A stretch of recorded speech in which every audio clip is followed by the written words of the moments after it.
আসসালামু আলাইকুম ভাইয়া। ওয়ালাইকুম আসসালাম। শুভ জন্মদিন। Thank you. আজকের অনুভূতি আপনার কাছে কেমন লাগছে? আজকের অনুভূতি আজকের অনুভূতিটা একটু অন্যরকম। আমার বাবা মার কাছে আমি কৃতজ্ঞ যে তাদের বন্ধনেই এই পৃথিবীতে আসতে পেরেছিলাম আল্লাহর হুকুমে। আরেকটা অনুভূতি আমার একটা আছে। এই মাসেই আমার 23 তারিখে আমার মা ইন্তেকাল করেছিল। এই মাসটা আমার জন্য যেরকম সুখের, দুঃখের। কারণ এই মাসে আমি আমার পরিবারের কোনো অনুষ্ঠান রাখি না, আর রাখবো না আমি যে অবধি বেঁচে আছি। আর অনুভূতির কথা বলছো, এখন কাজ করছি, পরিবার তো বাইরে আছে, কথা হয় এবং দেখা হয়। দেখা কিভাবে হয় জানো? সেটা হচ্ছে ভালোবাসার বন্ধনে। হোয়াটসঅ্যাপ আমাকে সেই সুযোগটা করে দিয়েছে। আর আজকে গুলশানসের অফিসে যাব এবং আমার প্রিয় জায়গায়, আমার পিতৃতুল্য সাগর ভাইয়ের চ্যানেল আইতে যাব তারকা কথনে। 12:30-1টার সময় সেটা দেখাবে।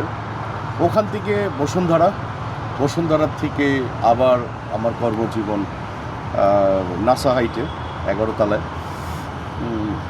তারপরে দেন আমি জন্মদিনের একটা আমার রেস্টুরেন্টে, ঔরঙ্গাবাদ শ্বশুরবাড়ির রেস্টুরেন্টে আগামী বৃহস্পতিবার সন্ধ্যার পরে কেক কেটে আয়োজন করব আমার স্টাফদের সাথে, ভালোবাসার মানুষের সাথে। আর কি বলে, শুক্রবারও করব, আগামী শুক্রবার।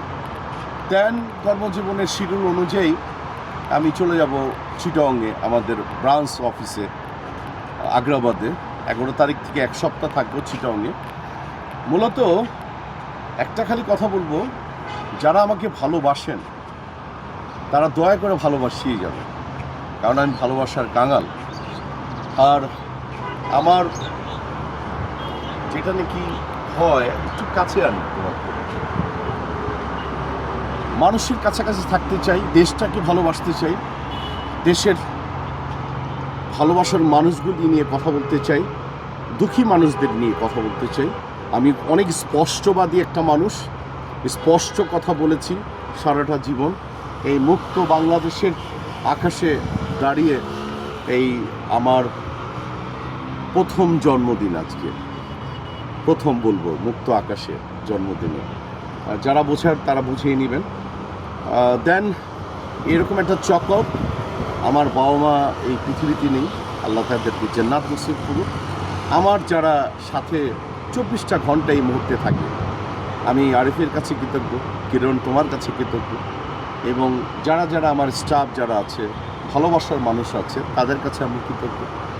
আমার একটা ছোট বোন আছে, তার কাছে কৃতজ্ঞ। আমার বড় বোন, আমার ভাগ্নি, ভাগনা, এক্সেট্রা সবার কাছে আমি কৃতজ্ঞ। শুভ হোক এই বাংলাদেশটি। সবাই দোয়া করবেন, সবাই ভালো থাকবেন। আসসালামু আলাইকুম।